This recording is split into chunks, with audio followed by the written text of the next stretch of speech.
राज्याचे गृहराज्यमंत्री पंकज भोयर आपल्याबरोबर आहेत। पंकज भोयरजी शिवसेनेचे आमदार आहेत। संजय गायकवाड त्यांनी काल रात्री कॅन्टीन चालकाला मारहाण केलेली आहे। आकाशवाणी आमदार निवासमध्ये निकृष्ट दर्जाचं भोजन जे आहे ते आमदारांना दिलं जात होतं, त्याच्यानंतर ती मारहाण झाली। या कशा पद्धतीने आकाशवाणी आमदार निवासमध्ये विधानसभा सदस्यांकरिता असलेलं भोजन हे निकृष्ट असल्यामुळे त्या ठिकाणी विधानसभा सदस्य चिडले आणि अशी माहिती आहे की त्यांच्याकडनं काही अनुचित प्रकार त्या ठिकाणी घडला तर निश्चितपणे वरिष्ठ याची दखल घेतील आणि योग्य तो समज त्या ठिकाणी देण्यात येईल। परंतु कॅन्टीन प्रशासनाने देखील त्या ठिकाणी गांभीर्याने चांगलं भोजन येणाऱ्या सदस्यांना किंवा येणाऱ्या प्रत्येक नागरिकाला उपलब्ध करून देणे हे त्यांचं काम आहे।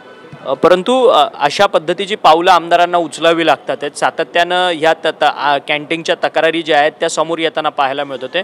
या संदर्भात काही ठोस कॅन्टीन चालकाच्या संदर्भात काही कारवाई होणार आहे?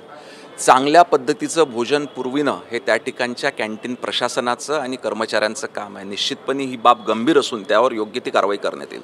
धन्यवाद, तुम्ही आमच्याशी बातचीत केली। पंकज भोयर होते, गृहराज्यमंत्री आपल्याबरोबर। त्यांचं असं म्हणणं आहे की जी झालेली घटना जी आहे ती योग्य नाही, परंतु कॅन्टीनवाल्याची जर चुकी असेल आकाशवाणी आमदार निवासाच्या तर त्याच्यावरती योग्य ती कारवाई जी आहे ती प्रशासनाकडनं केली जाईल असं मत जे आहे ते गृहराज्यमंत्री पंकज भोयर यांनी आपल्याशी बोलताना व्यक्त केले। व्हिडिओ जर्नलिस्ट सिद्धेश नाईकसह अक्षय मंकणी, TV9 मराठी, मुंबई।